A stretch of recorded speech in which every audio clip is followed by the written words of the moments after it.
Ed from Pinball Mayhem here. I want to show you how to get into a Wurlitzer 331 bar box and a little bit about it. This is the bar box, Wurlitzer 331.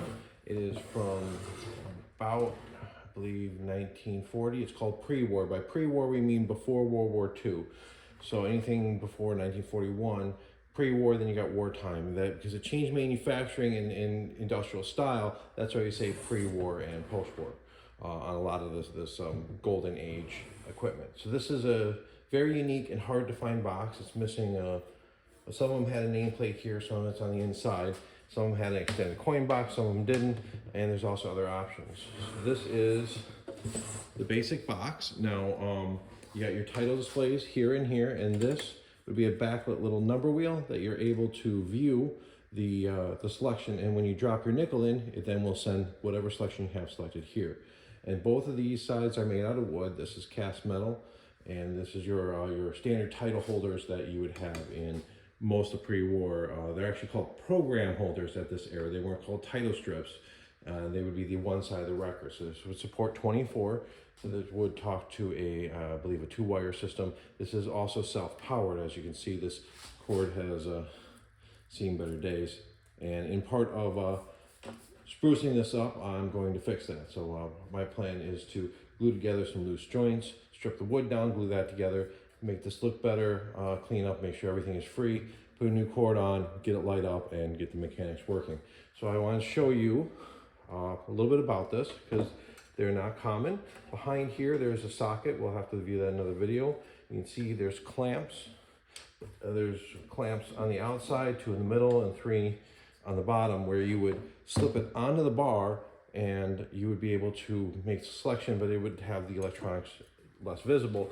But the backside was also good looking compared to a wall box that would just be sitting on a stand. So the key, I call this a gumball. This is your coin reject. This coin rejects where the coin would reject to if it was a bad one. I call this a gumball style lock. So rather than just a single turn, this is, and it's not clockwise we're going, that's actually tightening. It's just like a nut. I have to keep going counterclockwise. Now you can take it out in a couple positions, but you can't take it out at an angle. You can go up and down or left and right. You pretty much have to unscrew a bolt and take it off. Now this is going to drop down and rotate back. And this here you can see the pretty much bolt. So it's a shorter gumball style, and here we can see the inside of the coin reject. So I'm going to set that off to the side. Now we're into the back. Now each of these sides will rotate back. They're held in by this cover press. And to get to the program holders, I'm just going to rotate these these guys back and take out each of the program holders. And this is where the little white strips were going. And you know, it's something that they would look nice and hold little white strips. You can see them. I don't know if they would be that way or this way. I think they go in this way. That's going to keep them from sliding down further. So I'm going to set this off to the side. And same for the other one.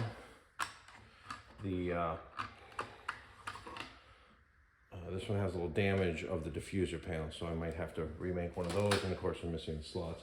Now the bulbs in here do appear to be, they're a number 51. So they're a number 51 globe. So I've seen some of these with a 47 in here, and I would not recommend that. I would recommend a 51. The reason being is you can see it got a little hot spot here. The one to the 47 has a much bigger burn spot on the title holder. And I don't have to worry about what side goes where because 24 is over here, 1's on the left. And you can see the top side of our leg levelers. Now, these would remove with the screws on the bottom, which I'm going to remove them, disassemble all the metal and the wood, get it all down just to a wood square, and start gluing that together. I'm going to flip these back up. If you have problems closing it, it's because these are still flipped down. We want them back up, 2 closes. I'm going to rotate it back around to the back side. Now to get to the center, the clamps that are in the center, we have to actually take this metal cover off. And one thing would be to release that Allen screw, and I would also be taking this screw out. So this screw will loosen, and that's going to, it's captive, so it's not going to come out. And that's going to release the front cover, I believe. Oh, we got these two screws up here. Yep. So we got a screw on the top and right.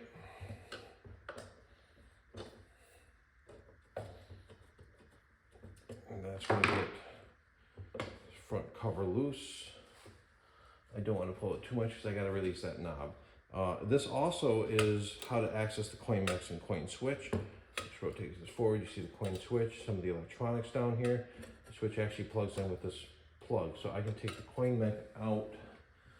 It appears that the coin mech will come on the bench with just two screws.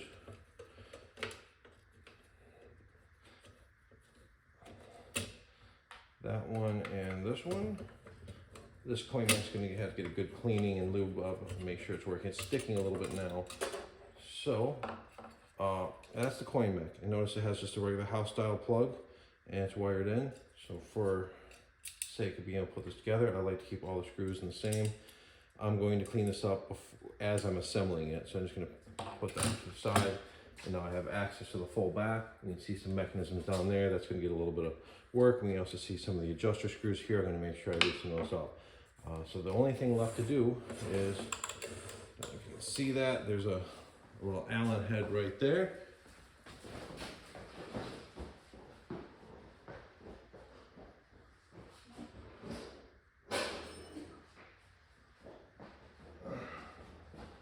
I thought I was all prepared and I was not.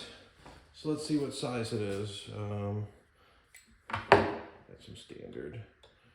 No, 3/32. Yes, it's a 3/32. I like these ball ends.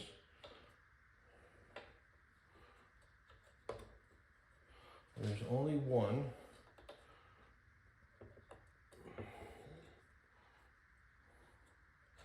That's being a little sticky. I'm just going to take it all the way out. Yep. All right. So that's the key. You do have to take the screw all the way out. You can't just loosen it because it goes through the knob here. So that's all the way out. And I believe this front face will come off. And now you see those three screw points that we removed. We can access the back side of the window. And this disc needs cleaning badly. So the printing is on the back side of this disc, so I will clean that off. We have another bulb up here. This looks like it's been replaced with a 44. I don't know how original that is, 6 to 8 volts. So this is a 44. The funny thing is, all of us pinball guys, we see 47, 44. We've been buying them in the bulk box of 100 doing a pinball machine. This is the 40s.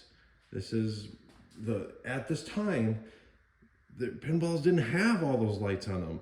And all the manuals specify Mazda 44 bulbs. So this was originally designed for a car, a Mazda 44, 6 to 8 volts light bulb. And that's where that standard comes from, where this is an original Mazda bulb. So I'm willing to guess that that is supposed to be a 44, but I would not recommend putting a 47 in there because that's going to be a much more heat that we don't need.